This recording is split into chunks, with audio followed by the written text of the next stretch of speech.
So, Gregor, tell me a little of your meditation experience or practice or whatever. Do you know the book The Mind Illuminated?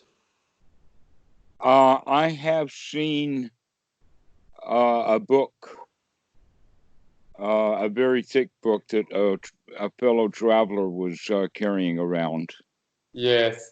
So I started meditation about like 2 years ago, and I was starting with like 5 to 10 minutes, and I didn't really had any really good instructions, so I was just like trying to not forget the breath. And I was doing this, and then at the beginning of this year, I started meditating more seriously. Yeah, so I started doing an hour a day, and then I ramped up my practice really fast to up to 2 hours a day. And yeah, since 4 or 5 months ago, I had my first insight experience. And yeah, since that time, I'm experiencing a lot of energy phenomena, if you want to say it like this. Um, but it's going pretty well. All right. I would assume that insight should happen on a very regular basis. Oh yeah, it does. High speed instead. Okay. Um, do you have any beginning questions? So far not. I'm just happy to hear whatever you have to say. All right. Well, let us say it this way. The first thing is that some books are quite useful for gaining surface knowledge, but books are not useful for learning anything deeply. An example of that is no book on musicology, no notes on paper is going to teach anyone to play the piano by reading a book. Such is the value of books. The other problem with books is that there's a beginning, a middle, and an end, which means that they have to be organized, and they're generally organized into chapters. And that the organization of a book, or the organization, say, of the way a school is built, so that they put all the first graders in the first grade, they put all the second graders a year later in the second grade, and by the time they're in the third grade, that system doesn't work so much anymore. And so they'll either hold back or put kids ahead, but then they miss data. They don't have the ability to allow the child to learn what the child wants and needs to learn. They are instead taught a program, an organized system. Unfortunately, the Dhamma is also in book form and therefore organized, and therefore is often confusing to the students. Many examples of that. One example is, I don't know if you've ever heard of it.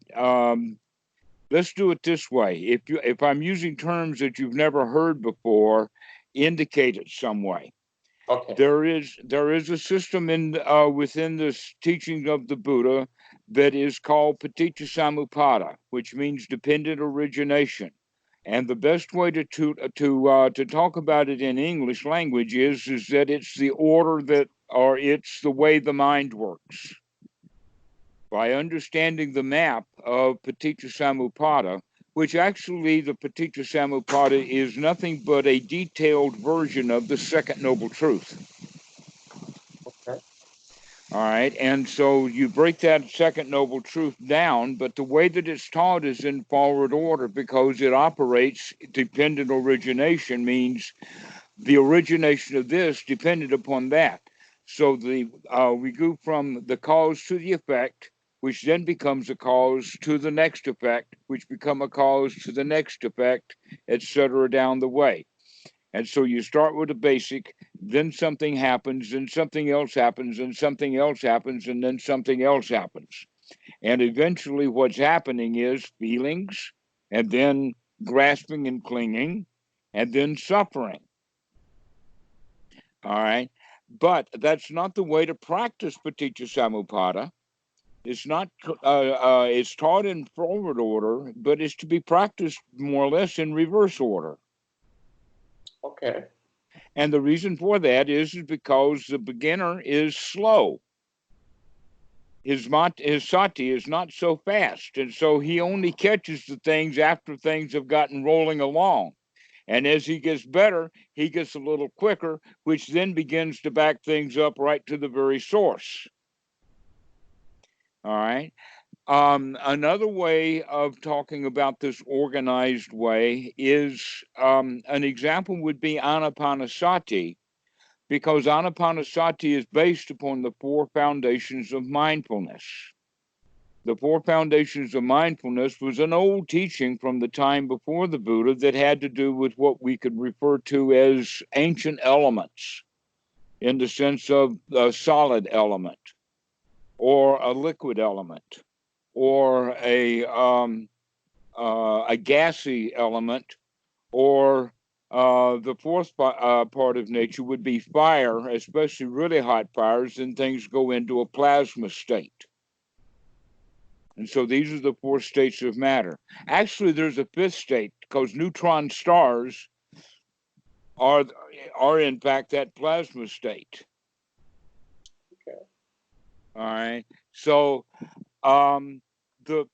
but they knew that in the ancient days. They didn't know anything about how hot things could get, but they did know the distinction between what was on fire and what was not on fire, and they used fire as an element. So the Buddha took those four elements of the solid, the liquid, the gas, and the fire, and turned that and put it into the body, so that the body is the solid, the feelings are the liquid, the fire is the mind and the mind's processing, and then the air is the airy-fairy thoughts that just roll through the mind. Now, in this regard, the mind, it may not necessarily be just thinking mind. In fact, most of the mind is feeling. Generally, when the Pali word sita is used, like sita sankara, that actually means our emotional states, as opposed to verbal sankara, which would be thinking. So, in that regard, the way that anapanasati is set up in the literature is according to these four elements: the body, the feeling, the mind, and the mind's objects. However, it is not to be practiced in that method. That there is another way of practicing it, and yet very few students ever figure that out. And so even when people get to the point of writing a book, generally books are written by people who have read a lot of books. And so they wind up organizing their book the way that all the other books are organized. But the Dhamma is best taught one-on-one. It's even better taught one-on-one than it is to be taught in a large group. For instance, if you had 100 students in a lecture or a Dhamma talk, then the teacher is going to have to sort of choose to teach to an imaginary person that is somehow an amalgamation of the people that are in the room. And in that regard, he's not actually teaching to any individual student there. Everyone in that audience is just, let us say, a casual drop-by observer between the dialogue between this teacher and his imaginary student. But when we have Skype, Now we can go back to the original teaching, the original way that the Dhamma was always taught. And if you look in the suttas, all of the suttas are like or about this, to where the Buddha is actually either using a case or an individual to teach to generally a small group of monks, or mostly just one, that has always been taught as a one-on-one kind of thing. And yet in the West, everything is organized, and the reason things are organized is for large groups. And so the meditation retreats, one person can't go to a master and do a retreat while that master is kind of hanging around giving instruction. Rather, they collect 100 people together and call that a retreat. And this is then if the student who has the first retreat bothers to do the second retreat, he's more or less going to hear the same series of talks over and over and over and over again. So in that regard, people who do retreats stay at lesson one for years and years. They don't get past that. But when we're talking to one-on-one, then over the course of time, I can make sure that we can actually go in three directions. One direction would be to give you enough to get you going. And that's the way that a lot of them choose. Another way of working is so that we give you the absolute complete Dhamma, in the sense of you give you everything that you need to know, even when you're out there on your own. If you've got all of this stuff, then you can figure it out for yourself. And then the third way of teaching is for the student to keep coming back to the teacher, even after he's gotten everything, and discuss then the details. And so we do it over and over and over and over again, just like practice. And that winds up being the very fastest way of doing it, is when you have a lot of personal contact with the teacher. And this is the way that I spent time in the various temples and mostly at Wat Suan Mok in Thailand. Had some very good teachers. Was able to spend quite a lot of time on an individual basis with them, rather than just seeing someone in a crowd, which was the way that I had a relationship with Goenka, for instance. Goenka didn't do that one-on-one kind of stuff, not the way that they actually do with the monks. And so even though I was with Goenka for about 3 years, I didn't get much opportunity with him.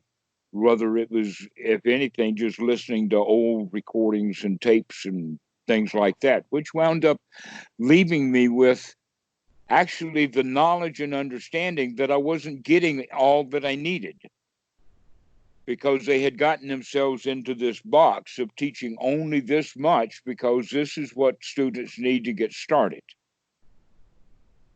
So what I'm actually introducing to you is the natural method, as opposed to the organized method. The natural method means that we take things as they come.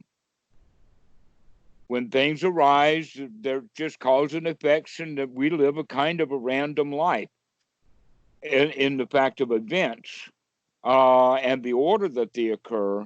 But generally, the way the human being responds to them is in a pattern. And that pattern, in fact, is what gives rise to when we write books, that we write it in our pattern.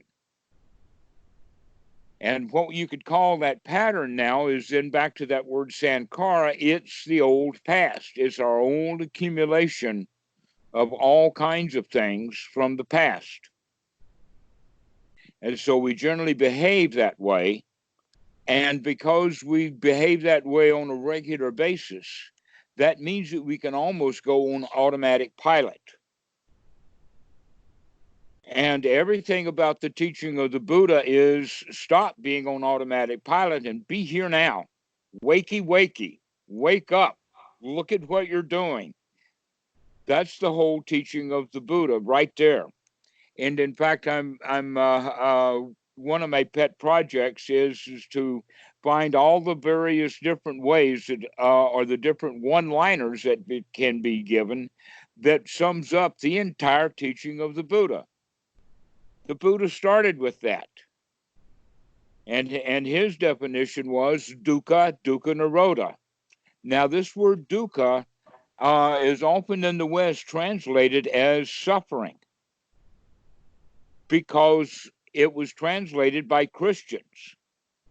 That basically the word dukkha does not necessarily mean suffering. Most of the people that you meet say, no, I'm not suffering. Yes, but you are often dissatisfied. We don't call it suffering, not up at the level of suffering. Sometimes we deal with suffering, but mostly we just deal with dissatisfaction. Well, that's the better definition of dukkha. Dukkha is just merely being dissatisfied.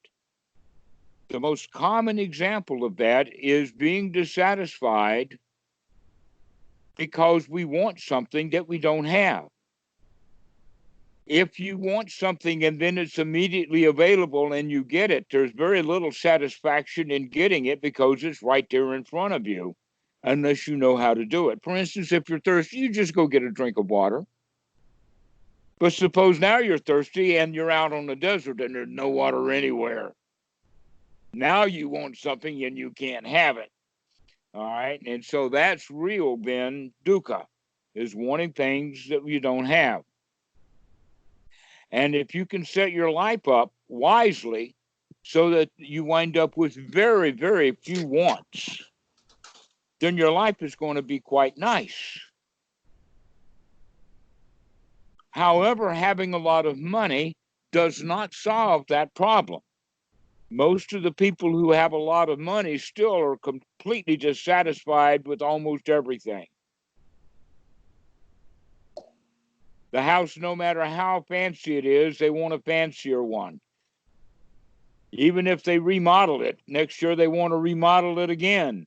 They're never satisfied. They want more money and more money and more money. This is just the state of that one. So it doesn't matter whether we're rich or poor. What matters is, can we become satisfied?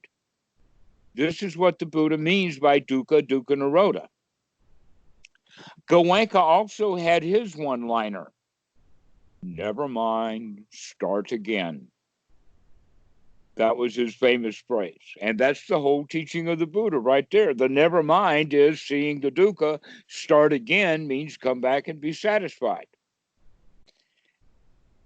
The one that I tend to use is don't worry, be happy. Don't worry, that's dukkha. Be happy instead. One of the students has get happy, stay happy. That's his version of the Buddha's whole teaching. Now, we generally in the West, and I'll use the term Western Buddhism, and we'll define Western Buddhism this way. Western Buddhism is that which is done in English language or translated out of English into some other Indo-European language like German or whatever. But there's also the possibility that the German can get the exact original text and do a better job than second or third hand, especially since we know that the stuff that's done in English is almost everything is wrong. Got a whole long list of words, and we'll give you that first one is dukkha does not mean suffering. It means just merely being dissatisfied. So that means that the whole teaching of the Buddha then is to find a way for you to get into a state of satisfaction. That's sukha, being in a state of pleasure. That in fact, in the sutta number 36 in the Majjhima Nikaya, that's what the Buddha says, is that he comes to the conclusion after all of these years of doing all of this jhana work, and all of this flagellation and austerities that he practiced that made him very weak. he came to the conclusion that the real enlightenment, the real path to awakening, is the first jhana, which means to get yourself into a state of pleasure, get yourself into a state of sukha, and then maintain that. And that's the path. The story is, by the way, with the key word is the rose apple tree, that he remembers when he was a teen, staying under the rose apple tree when his dad was doing some ceremony, and he experienced the first jhana. But after he then got off on his spiritual journey, he heard all of this bullshit from all of these bullshit teachers. And so he was doing everything that they were told him. Well, the first jhana is good, then second jhana is better, and third jhana is better, and that, and fourth jhana. And so he just went all through that, but it didn't solve the problem. And so then he goes off into austerities and not eating much and flagellation. That's where you get the images of the starving Buddha or the fasting Buddha. None of those bring enlightenment. And yet the Westerners, they like this organized way. Step 1, step 2, step 3, they step 4. And so they say, okay, well, first jhana is okay, but step 2 is second jhana is better, and step 3 is better than that. The problem with all of those is that there's insight is very limited. The higher the jhana, the more focused the mind is, the less able it is to keep track of something.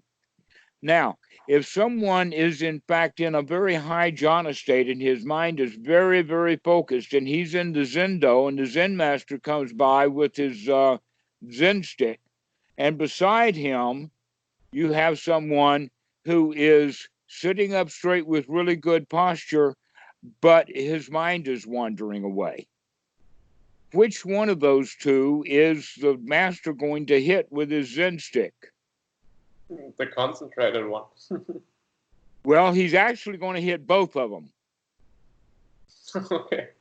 There's a third student, by the way, that saw and recognized immediately that the Zen master had come into the room, and he subtly changed his posture just a little bit. He sat up just a little bit straighter because he knows the Zen master is there, and he's the one that doesn't get hit. Is because he's awake, he's aware. Now, later in the process, especially if this is associated with martial arts, let's say that this Zendo is actually for ninja training.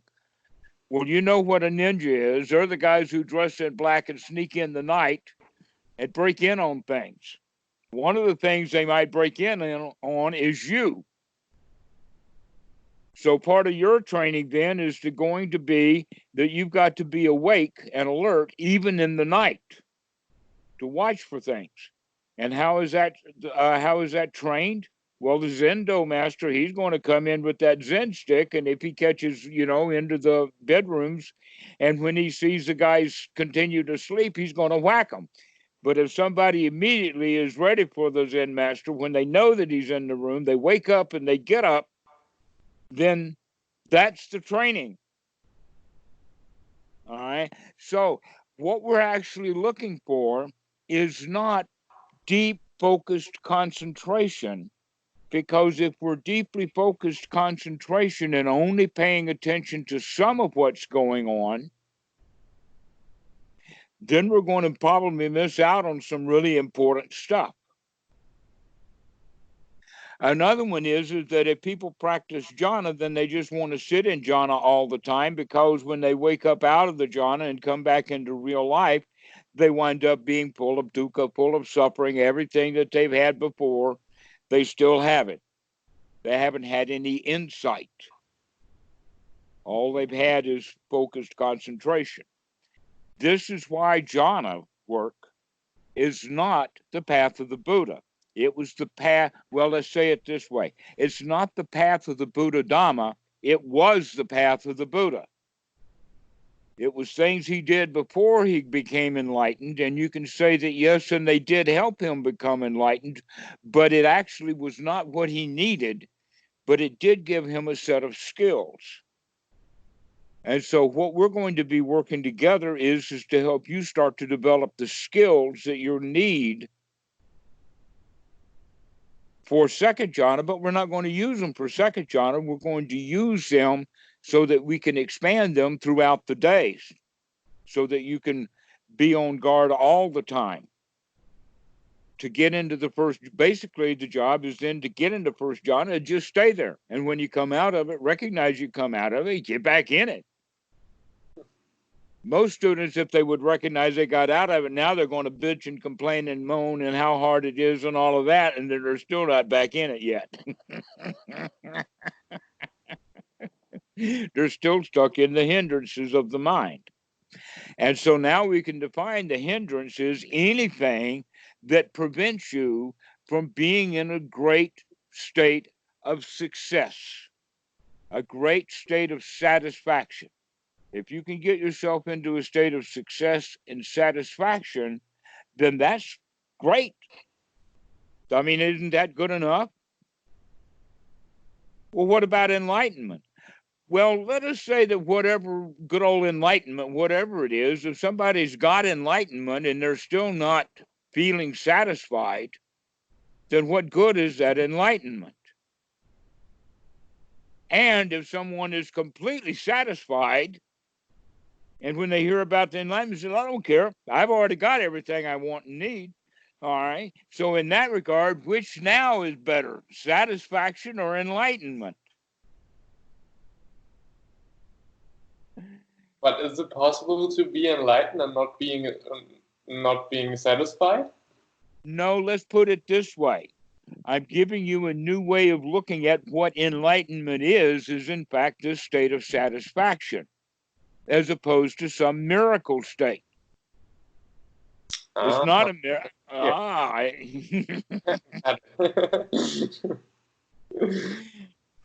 And yet that's difficult to put in a book, because even though that the students can hear all of that or read it, it still does not put them into a state of saying, okay, let's do what needs to be done in order to get what I really want, rather than do the things necessary to get this thing that is written about in this book that I've heard about. All right.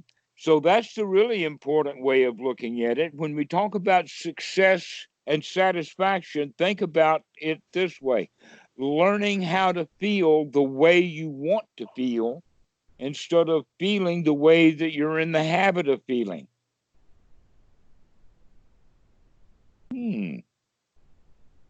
Well, if I'm in the habit of feeling ways that I don't want to feel, that means I'm in the habit of anxiety, fear, anger, wanting things that I don't have. Another one, especially fear, because fear generally rules our lives. That's the basic foundational feeling that we have. And that feeling of fear, the reason it's so basic a foundation is because that's the feeling that has to do with survival. And we have survival mechanisms built in. Those built-in survival mechanisms are called instincts. And so many people live their lives instinctually. They live their lives with the old programming. And the primary program that we have is what's called the survival instinct, self-preservation instinct. They live to self is actually not a self, it's like an organism, but the organism preservation instinct is a better way of saying it. But the point is that fear is the driver that will drive one out of a state of danger. It gets us ready for flight or fright, and generally the in-between state is a state of freeze. And so those are the three things that happen when we're in a state of fear: is we're getting ready to fight, we're getting ready to run away, and then in the beginning we freeze up because we don't quite know what to do yet. And also because of our genetics, because of our genes, the way that the human eye works is the way that every animal's eye works, and that is that the easiest thing to see is the things that are moving. And so we begin to freeze because the ones who are out in the jungle, two guys together, and they see a rhino over there someplace, One of them freezes and the other one doesn't. Guess which one the rhino comes after? And so that's why it's built in. There's so many things, so many little pieces of patterns of behavior of humans comes out of our past. They're part of our instinctual system, but that doesn't mean that you have to live as a human being according to your instinctual nature. And also, the society that you live in is supporting that instinctual nature because all of the people that you're around, they live their lives according to their instincts also. So we raise up our children behaving like animals instead of behaving like humans. A clear example of that is when we tell a child to go do something, the child doesn't want to do it. And instead of getting the child completely satisfied and understanding of why that has to be done, and the child actually thinks it's a good idea to do it, then the child instead does it, but does it reluctantly, just like a draft animal. The donkey does not know why he has to walk in a circle pulling this big stick.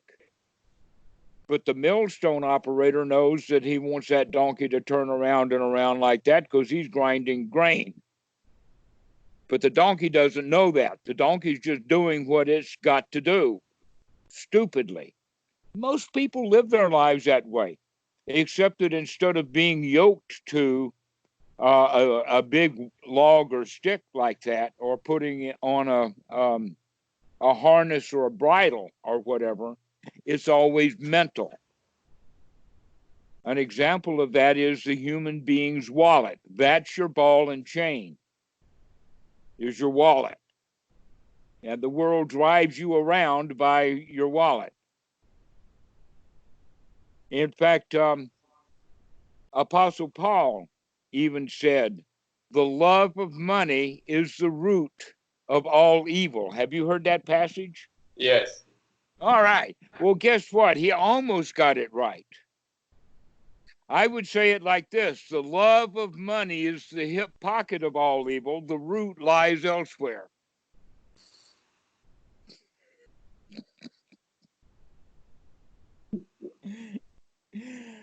Because that's how the society drives us. And that normally when we think of wanting something, it's wanting money so that we can get something. This is where we make a mistake. Instead of going directly after what we want, we take these side tours. So if I want a girl, then I've got to go buy a chick magnet. I've got to go get some money. I've got to go get a job. And when I get the money, I can buy the car. And now I can get the girl. You see how there's 1, 2, 3, this stepping around. And meanwhile, the guy who's a little smarter than you, he goes directly to get the girl. He doesn't need the car or the money. He's got pizzazz or something because that's what sells anyway. So looking at it from that position, we can now look at that it's not really the girl that we want, it's the feelings we have when we get the girl. So even getting the girl is a side trip. Well, what is it that I want to feel? Well, I want to feel successful. And that I think that I need a girl to make me feel successful. No, there's other advantages to having good relationships, but feeling successful is not one of them. Most women will make sure that you don't feel successful because they want to fix you. Because the girl doesn't marry the boy of her dreams, she marries any old boy who'll do, and then she'll fix him to become the boy of her dreams. Guess what? That cartoon does not turn into a fairy tale, and they do not live happily ever after. And so now we can begin to recognize that, well, this thing we're calling meditation is actually, that's another word that is wrongly translated. That we're actually not going to do anything like what meditation would be considered in the West. We're going to do something else entirely. What we're going to do is we're going to go on, let us call it a treasure hunt within the mind. And we're going to learn the territory very well. And what is the treasure? The treasure is, let us call it nobility, to where the mind is noble. And one of the qualities of a noble mind is that it's integrated, that it's unified, that it's not torn in pieces. Now, the way that the mind can get torn into pieces would be telling lies, separating from the truth. But a noble, one who has a unified mind, he is seeking and tells the truth. Sometimes he tells the truth when the truth is not wanted. We'll talk about that. That's an important point. But one of the qualities that we're looking at right now is, what's the treasure? The treasure is a mind that is free from lies. It's free from doubt, that is unified. It's not, oh, do I do this or do I do that or whatever like that, that we already know, that it's got wisdom as part of the key ingredient. That in fact, the Pali term sama area samadhi actually does not mean right noble concentration at all. That's another word that's wrongly translated, just like the word meditation. That in fact, what the word samadhi means, it means gathering together the factors that you need. An example of like that would be when a house is being built. One of the first things that happens is that the land is surveyed to put down where the house is. And then the second thing is materials are starting to be developed. Maybe that getting the land prep has some digging and whatnot to do. But when you get the materials delivered, once you get the materials delivered, now you can build the house. So this is basically what we mean by getting the mind into first jhana, is gathering all of the jhana factors together, which makes the mind in a state of unification. In this regard, what we're actually talking about is that the practice of anapanasati, or mindfulness of breathing, and there's another word, mindfulness. Sati does not mean mindfulness, it means to remember. So instead of practicing meditation, which is basically in the Christian idea, is praying to a God because I want something. And so now we're going to pray to something that we don't even know what it is we're praying to, but maybe it's the karma machine to give us enlightenment. And it becomes kind of a ritual. But when we take it and understand that, no, we're not meditating, we're not praying, what we're doing is we're developing the jhana factors, we're collecting the things, the getting all of the ingredients together. And when those ingredients come together, then not only is in the mind in first jhana, but at that point in time, the mind is unified. And the more often the mind comes into first jhana, the more often it will be unified. And yet, most people think of enlightenment as a goal way out there that I'll someday reach, and I'll make progress towards that goal.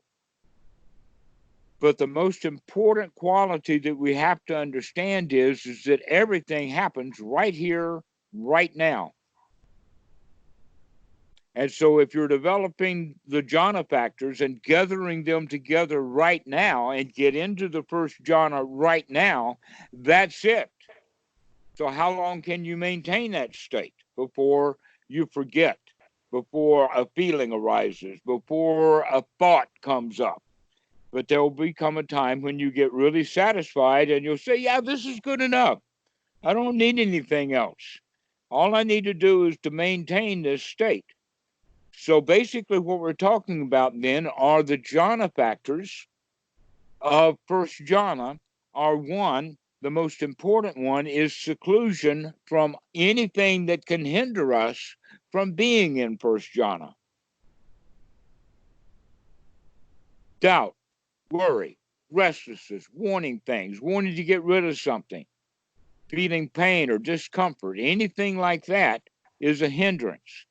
Being drowsy, being tired are also ways of doing that. So anything like that is a hindrance. The next point is that if we can get ourselves into a state of satisfaction through success, then rapture and pity born of seclusion is the phrase that's translated out of the Pali. Rapture and pleasure born of seclusion. That's piti and sukha that is free from the hindrances. We're out of the hindrances are not in the mind.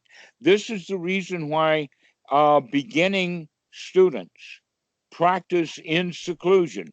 Now, they may be in a Dhamma hall with a whole lot of other students practicing in seclusion, but they're really kind of pretending that they're in seclusion, but it's good enough. That's the whole point of getting a retreat together, is because it's the job of the retreat center manager is to take everything he can away from you. To take everything. Take your cell phone, take your books, take your paper, take your pencil, take your eyeballs off that girl, take everything, take your mouth away, take your and when you get down to that state, now you're in seclusion. Now you've got one of the jhana factors if you choose to develop it.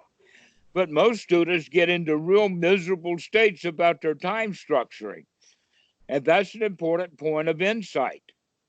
The point of insight is, hey, I'm unhappy when I don't control my environment. When I've got nothing, I can't handle nothing. Well, we're going to learn how to handle nothing. Why? Because when we get that nothing, when we get all of the possible external hindrances out of the way, now we can deal with the internal hindrances, because that's generally is what's going on. Is that we use external hindrances to keep us from annoying ourselves to death with our internal hindrances. So students, when they go to the meditation retreat and they don't understand this, they're going to get really annoyed with themselves and with the center, and they can find fault with everything because they're not practicing properly yet. So that's the first thing, is to get away from it all, literally, as best we can. First, the physical environment, and then second, the mental environment. Once we get really good at cleaning out the mental environment, now we can go practice correctly out in the world, where the world is going to give you the hindrances, and you got to learn to manage them better, but you can, because now you've learned how to manage the internal hindrances. So it's kind of like that 1-2 punch, or actually 1, 2, 3. First, out the external hindrances go. Then 2, out go the internal hindrances. And then 3, learning to deal with the external hindrances without them creating internal hindrances. All right. And all the way it's dukkha, dukkha, nirodha. It's all getting out of that state of hindrances, which is preventing us from feeling satisfaction. Well, this is what the Eightfold Noble Path is all about, and yet most people, they see the Eightfold Noble Path in its organized way of looking at it. And in fact, it's organized in 2 different ways, and the students get confused. One of the ways that the Eightfold Path is organized is for the very, very basic beginner, the one who has really no true understanding of the Dhamma, but he's beginning. He's got to start someplace. And in that regard, they use the phrase like this of Sila, Samadhi, Panya.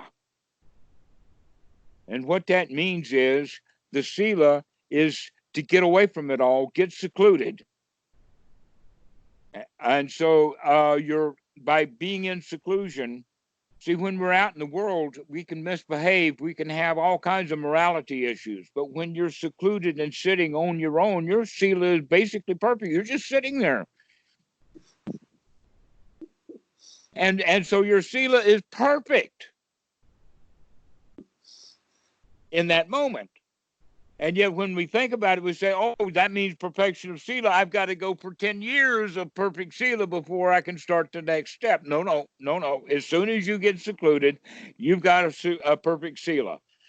Now let's go for developing the mind. Sila, samadhi, that means purification of the mind. And then samadhi goes into panya, and the panya means purification of the view. That's the way that they look at it. And guess what? That purification of view, that third step, actually now is the beginning of the real noble path. Until that, we've just been on an ordinary path. But when the mind becomes noble, which means when the view is finally purified by having a purification of view, now we can start the actual real noble path, and it starts with panya. It starts with right view. All right, but then they've got it organized wrong because they want to put it in panya, sila, samadhi. They just want to rearrange it from the sila, samadhi, panya. Now they're going to have panya, sila, samadhi. But the word samadhi has a different definition here.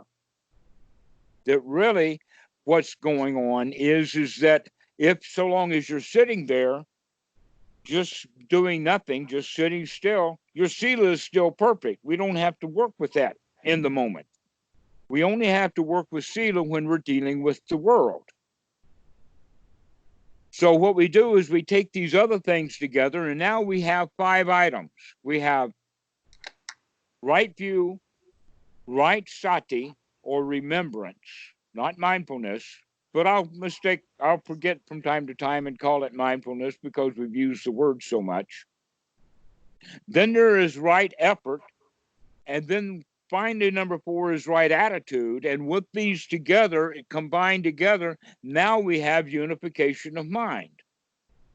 Once we have that noble mind, now our sila is going to be perfect because 1, we don't want anything. 2, we're not afraid of anything. 3, we're free from anger. We're free from fear. We're free from malicious gossip, that we want to be friends with everybody.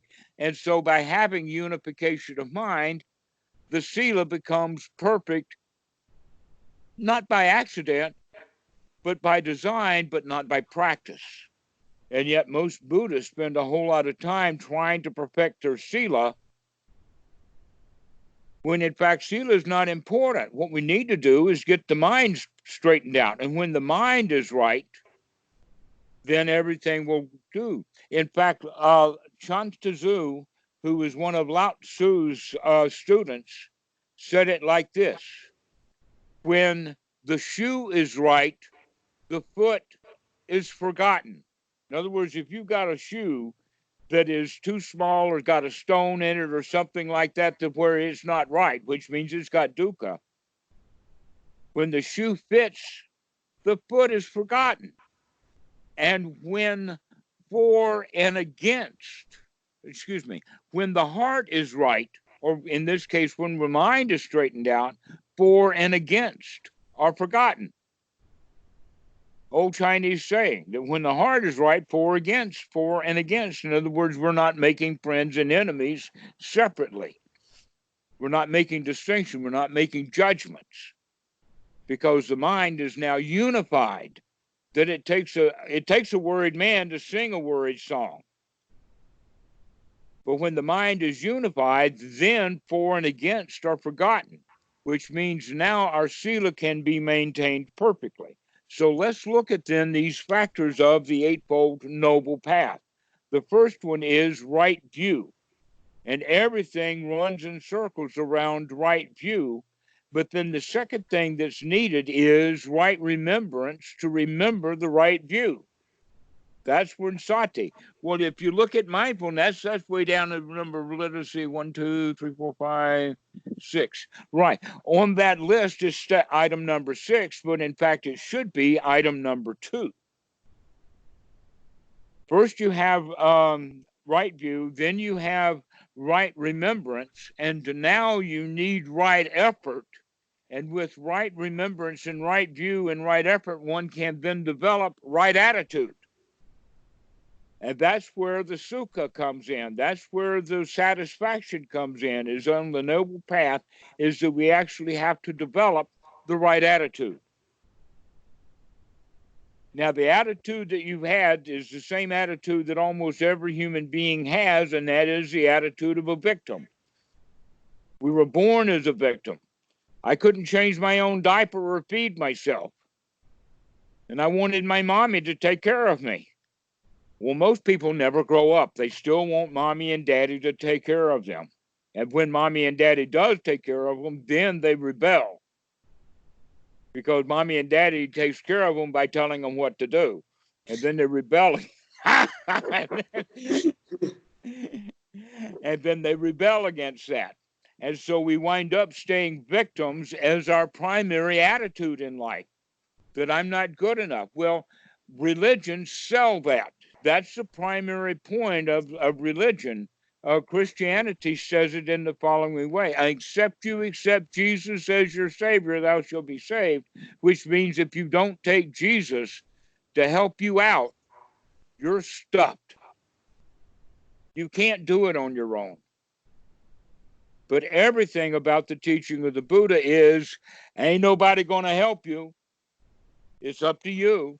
If you want to, we'll give you the methods so that you can develop the skills so that you can save yourself from the sin. And what we mean by sin in this case is the corruption of your own mind. And what is the mind corrupted with? That's what keeps it from being unified. It's got a corruption in there. What are the kinds of corruptions? Anger, jealousy, wanting things we don't have, going along to get along, anxiety, and anger is generally considered hell. Wanting things that we don't have is normally considered the preta, or the ghost, hungry ghost. Going along to getting along is the animal world. We act like animals. That stupid donkey that's just going around the treadmill grinding corn and he doesn't know why. So we live our lives as animals. The fourth way is to live our lives as the Ashura, which are the fighting gods in Indian mythology, is very much like the Titans in Greek mythology. You know, the Titanic, those kind of words is from the fighting force. Well, guess what? When you have gods who fight, they are afraid because the people that they're fighting against are higher gods. These are lesser gods. That's why they're at war. Well, if they fight against the higher gods, they're going to lose. That gives them fear, and they don't want to go into battle. So here you are with a warrior with nothing to do except manage your own fear. And so this is the mythological way of looking at fear, but in the let us say in the intermix between old Brahmanism and old religions of India that has come to be called Hinduism, these are the way that people are normally reborn. They're reborn into heaven, they're reborn into hell, they're born into an animal state, they're born into a ghost, or they're born as a human. So now let's look at it from this way. You're already human. All you have to do is maintain that, which means don't get reborn into hell. Well, what is hell? Getting angry. That's hell. You get hot. What is anxiety? That's hell. You get hot. You got to go do something. The next one is wanting things you don't have, like enlightenment. Now you're a hungry ghost. Or you follow the orders of the retreat manager. You go sit down on the floor over there and do what I tell you to do. And now you're a dog, a donkey. And then we hear a bump in the night, and all of a sudden now we're afraid, and we can be reborn into one of these worlds. Or we can be fearless. We can be free from anxiety. We can be free from anger for a short period of time. Never mind how long it is, as long as you're there when you have full control of your faculties, when you're not dull, you're not stupid, that you're bright. Now you're human. And that's the way to maintain. That's your enlightenment, is to wake up from all of these woeful states. And when you're not in any of these woeful states, then the mind is actually unified.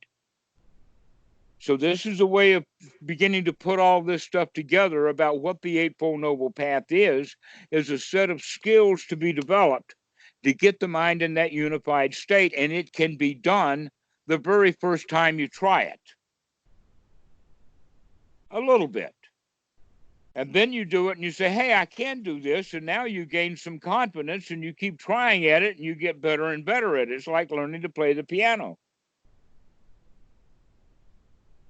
And the trick is to enjoy it. Go ahead. So I'm sorry to interrupt you, but I have to go to university right now. Can I call you back tomorrow by the same time? Yeah, that'll be fine. That'll be fine. Great. I was about finished anyway. This is about a good introduction to the Eightfold Noble Path. The last thing that I'll say is that we practice the Eightfold Noble Path as skills to be developed so that we can, and the method that we've developed those skills is with the tool called Anapanasati, mindfulness of breathing. But you see that word sati is everywhere. It's one of the items of the Eightfold Noble Path. Satipatthana, the four foundations of mindfulness. Anapanasati. Also, sati is one of the enlightenment factors. It's number one on the list of Sambhojana. It's also one of the bases of power. Sati is everywhere. And so I'll tell you, it is the first skill that needs to be fully developed. And as you develop the skill of sati, right view will go along with it. And that development of sati and right noble view is insights. The insight are the stair steps that you will go to develop right noble view. And we do that with Anapanasati. And so when the mind wanders away, never mind, start again, come back to the breath. Come back to the breath happily. I can do this. And the mind wanders away again. Instead of saying, gosh darn it, I don't want the mind to wander away, you don't do any of those kind of thoughts. You say, aha, I caught you. And then you come back and you start again. So that you can start to gain these jhana factors together to where you feel successful, you feel satisfied, and that you're free from the hindrances, and the mind is really fit for work. And what is the job of the mind, and now that it's fit for work? To stay in that state. All right. Because there's going to be a lot of things that'll happen up here that'll try to pull you out of it. What are those things that try to pull you out of it? Anger, guilt, fear, anxiety, wanting things that we don't have, putting up with things we don't want to have. You know the route. That's the hindrances. And so our job with a really functioning good mind is to avoid those hindrances, to avoid the pitfalls, so that we can stay human in a very satisfactory way. That's the whole practice. Call me tomorrow and we'll talk more about Anapanasati.